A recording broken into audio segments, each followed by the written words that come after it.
Air and water.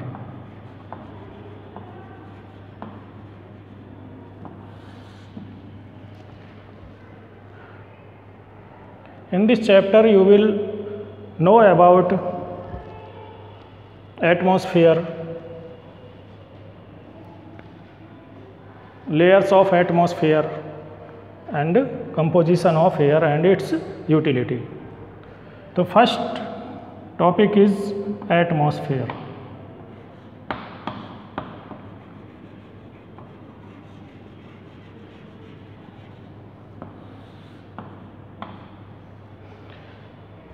What is atmosphere? सबसे पहले आप ये समझेंगे कि एटमॉस्फेयर क्या होता है। A blanket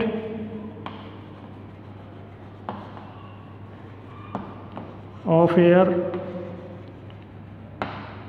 surrounding the earth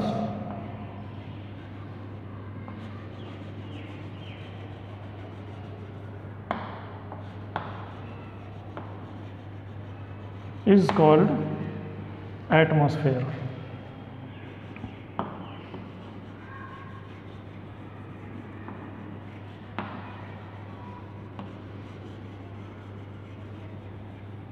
जो अर्थ के चारों तरफ एक एयर की, जो अर्थ को घेरे रहती है चारों तरफ से, एक एयर की लेयर होती है, उसको एटमॉस्फेयर कहते हैं। अर्थ के चारों तरफ जो लेयर होती है, suppose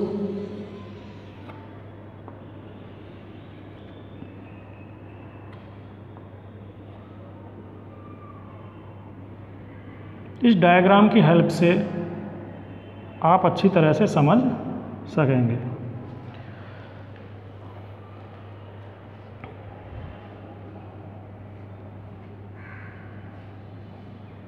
this is the earth and surround the earth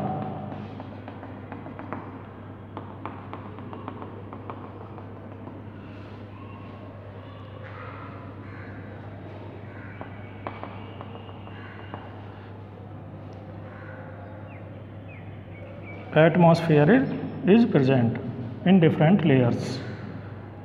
First layer is called troposphere. Troposphere.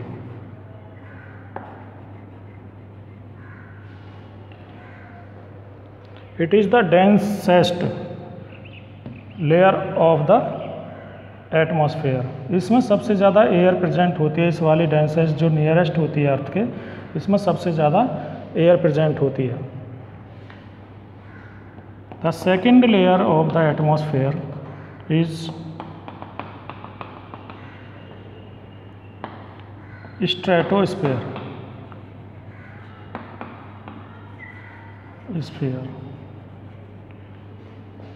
इसमें एयर की थिन लेयर होती है। यहाँ पर थिन लेयर प्रेजेंट होती है एयर की, जिसमें ओजोन लेयर भी प्रेजेंट होती है। इसी लेयर में क्या होती है? ओजोन लेयर, जो हमें अल्ट्रावायलेट रेज से प्रोटेक्ट रखती है। ओजोन लेयर प्रेजेंट होती है स्ट्रेटोस्फेयर में। Number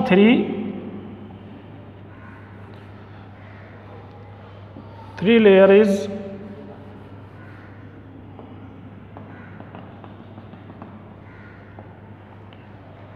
ionosphere.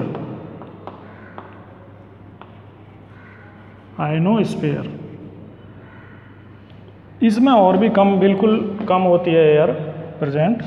And next outer layer of the atmosphere is exosphere.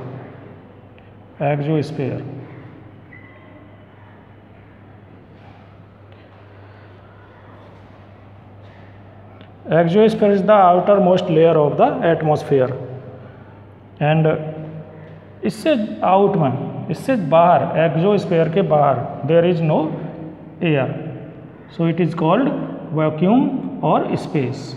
यहाँ पर एयर नहीं होती एक्सोस्फीयर के बाहर, इसे स्पेस कहते हैं।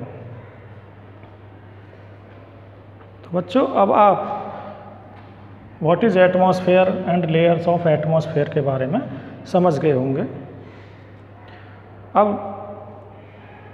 नेक्स्ट टॉपिक है कि अब आपके माइंड में एक क्वेश्चन आया होगा इसमें कि जब अर्थ सन के चारों तरफ रिवॉल्यूशन करती है, revolution of the earth movement, तब ये एयर अलग क्यों नहीं होती है? जो एयर की जो एटमॉस्फेयर है, लेयर अलग क्यों नहीं होती हैं अर्थ से, अलग क्यों नहीं हटती हैं यहाँ से?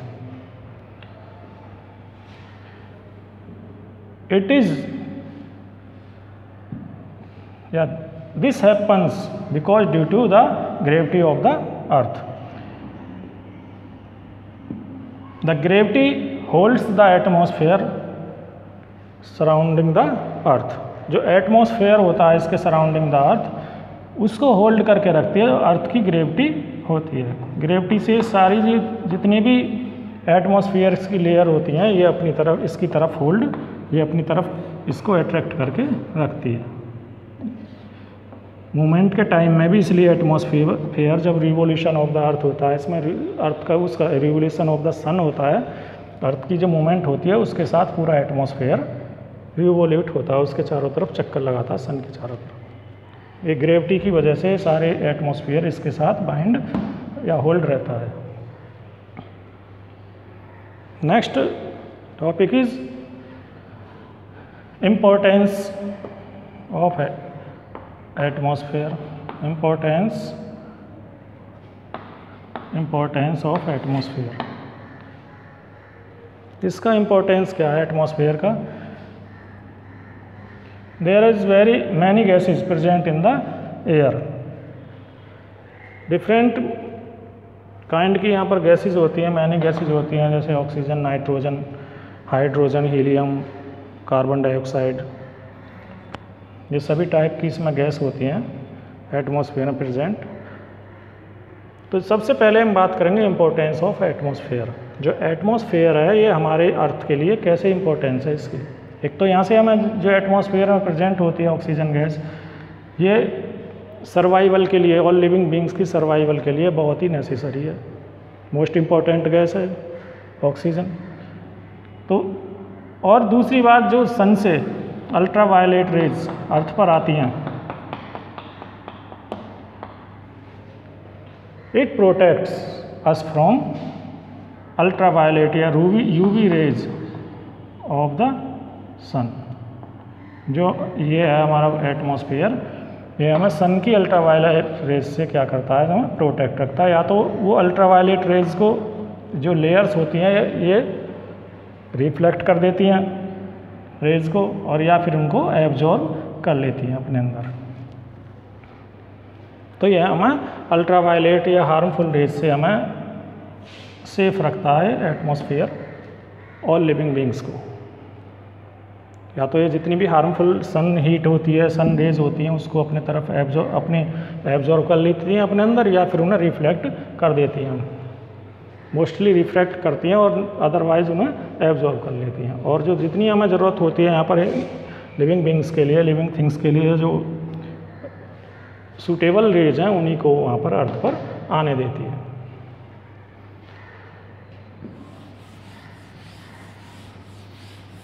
तो बच्चों, आप atmosphere and its importance and layers of the atmosphere, in topics के बारे में आप समझ गए होंगे.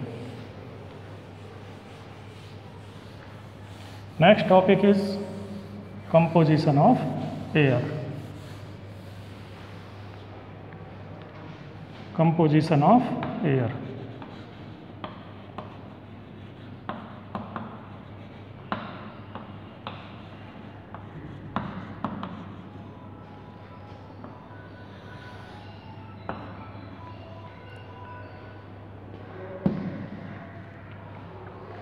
Composition of air.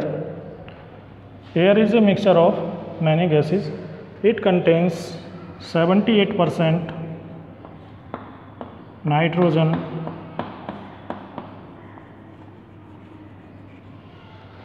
21% oxygen and 1% CO2 या carbon dioxide and other gases.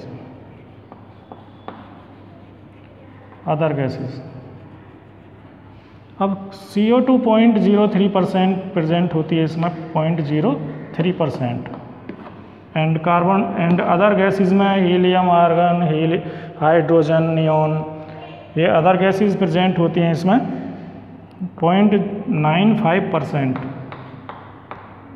And इससे अलग और भी जो प्रेजेंट होती है वो वाटर वेपर होती है। इसके बाद वाटर वेपर,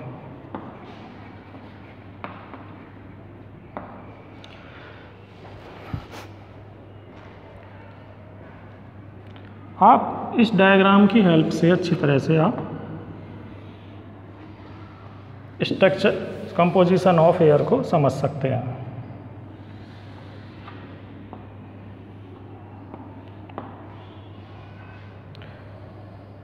ये इसमें पाई चार्ट की हेल्प से आप समझ सकते हैं। जैसे अब ये कितना होता है 100%। 100% में से कितना है आपका नाइट्रोजन वाला part? 78%। It is centre of the shape 78%। क्या हो गया इसमें? Nitrogen. 78% nitrogen and 21% oxygen and 1% other gases.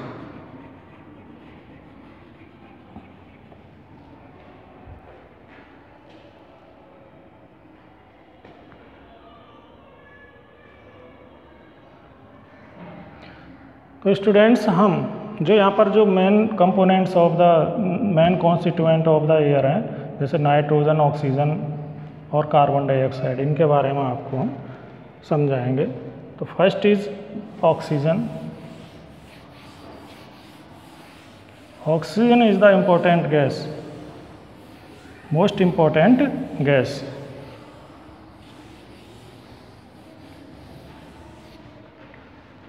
It is necessary to the all living beings to live. It is necessary to live. तो oxygen, we take oxygen in during breathing या respiration।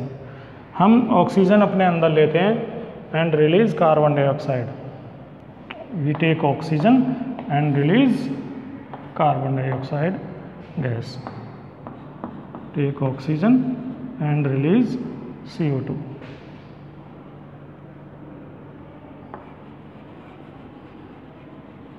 CO2 release.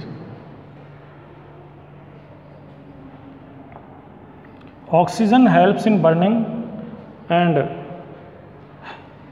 in combustion।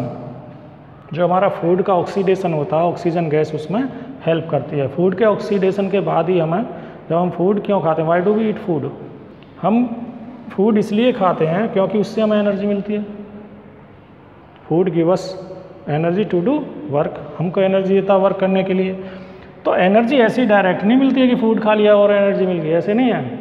जो हम oxygen take करते हैं अपनी breathing में, वो oxygen हमारे उसमें अंदर लंग्स में जाने के बाद जो हम एयर लेते हैं और एयर में से लंग्स में जाती है डायरेक्ट एयर, और लंग्स में जाने के बाद एयर में से जो हमारे ब्लड होता है उसके अंदर लंग्स के अंदर ऑक्सीजन को एब्जॉर्ब करता है, और ऑक्सीजन ब्लड में सर्कुलेट होने के बाद उसमें प्रोसेस होती है ऑक्सीडेशन की process.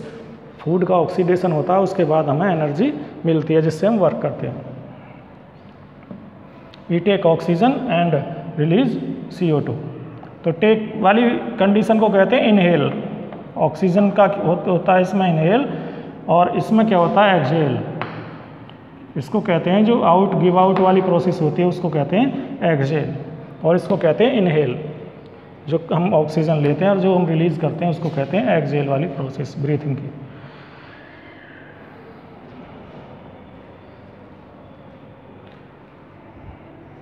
Air that breathed out, air that in, breathed इन।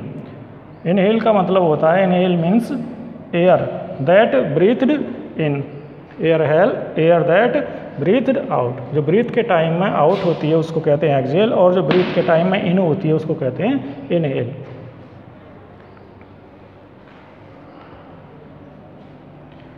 तो ऑक्सीजन का इम्पोर्टेंस हो गया, एक तो सपोर्ट करती है बर्निंग में, और एक ऑक्सीडेशन में, और ये कंबशन में सपोर्ट करती है ऑक्सीजन। और इसका यूज हम किस में करते हैं? ब्रीथिंग में भी करते हैं। अब नेक्स्ट है टॉपिक कार्बन डाइऑक्साइड, CO2 और carbon dioxide. Plants use carbon dioxide to making food. Plants किसका यूज किस में करते हैं? टू मेक फूड, जो फूड बनाते हैं, प्रोसेस करते हैं फोटोसिंथेसिस प्रोसेस में, उसमें CO2 का यूज़ करते हैं। जो हमारे रेस्पायरेशन या एनिमल्स के रेस्पायरेशन प्रोसेस में CO2 एक्सहेल होती है, उसी को एक कार्बन डाइऑक्साइड के गैस को यूज़ करके प्लांट्स यूज़ करके क्या करते हैं? उसको फोटोसिंथेसिस प्रोसेस में यूज़ करके अपना फूड बनाते हैं, और उसी फूड के ऊपर ऑल एनिमल्स डिपेंड होते हैं। जो प्लांट्स बनाते हैं डायरेक्टली और इनडायरेक्टली, उस फूड के ऊपर ही ऑल एनिमल्स या ह्यूमन बींग्स और एनिमल्स इस फूड के ऊपर ही डिपेंड होते हैं, डायरेक्टली और इनडायरेक्टली। अब नेक्स्ट है nitrogen. Next gas is nitrogen.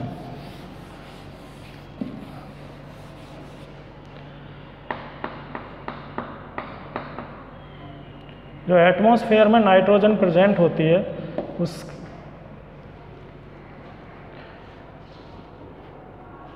उसकी इम्पोर्टेंस प्लांट्स में और जो लिविंग थिंग्स होती हैं सभी में होती है। प्लांट्स में, लिविंग थिंग्स में प्रोटीन सिंथेसिस में या प्रोटीन फॉर्मेशन के लिए।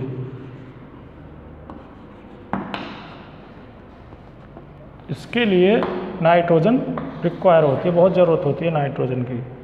जो प्लांट्स होते हैं वो नाइट्रोजन को फ्री एटमॉस्फेयर की फ्री नाइट्रोजन को एब्जॉर्ब नहीं कर सकते हैं, और वो लिक्विड में जब रेन के साथ, जो रेन का वाटर होता है, रेन वाटर, उसके साथ मिक्स हो करके जब सॉइल में मिक्स होती है, तो सॉइल में मिक्स होने के बाद लिक्विड नाइट्रोजन को प्लांट्स एब्जॉर्ब कर लेते हैं अपनी रूट्स के द्वारा, और वो प्लांट ग्रोथ में हेल्प करती है। जो लिक्विड नाइट्रोजन होती है प्लांट्स की ग्रोथ में हेल्प करती है।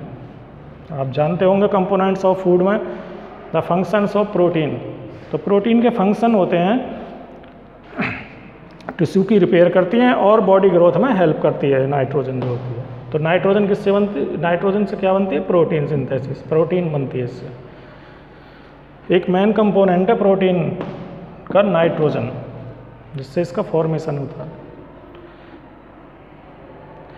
अब स्टूडेंट्स आप ये कैसे जानेंगे, क्योंकि ये साइंस सब्जेक्ट है, तो ये प्रैक्टिकल सब्जेक्ट है, कि हम जो अपने ब्रीथिंग में या एक्सहेल में कार्बन डाइऑक्साइड गैस ही आउट करते हैं। एक्सहेल के टाइम में जब हम ब्रीथिंग करते हैं तो जो बाहर निकालते हैं हम एक्सहेल गैस कौन सी है? Carbon dioxide. तो इसको हम एक इजीली प्रैक्टिकल के द्वारा समझ सकते हैं। घर पर आप एक गिलास या किसी बर्तन में थोड़ा सा लाइम वाटर ले लेंगे। घर पर भी करके देख सकते हैं आप इसको। एक बीकर में या किसी गिलास में लाइम वाटर ले लेते हैं।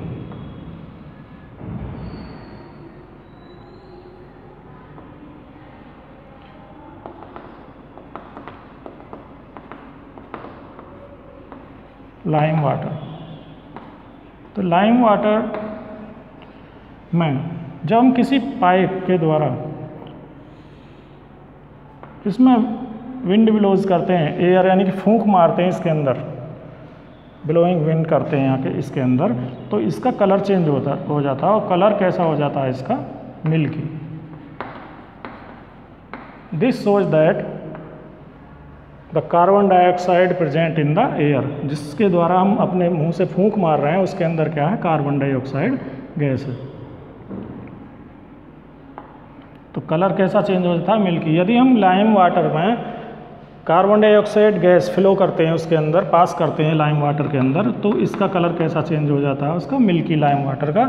इसी टाइप से जो हम सांस लेते हैं और सांस को छोड़ने के बाद इस पाइप के द्वारा इसके अंदर बर्तन के अंदर रखे हुए लाइम वाटर में यदि हम फूंक मारते हैं तो उसमें जो हमारी कार्बन डाइऑक्साइड है इसकी वजह से इसका कलर कैसा चेंज हो जाएगा, मिल्की कलर हो जाएगा। तो it shows that the CO2 present in our axial air. जो हमारी एक्सियल एयर हो रही है, जो हमारे सांस के द्वारा एयर बाहर आ रही है, उसमें क्या है, CO2 प्रेजेंट।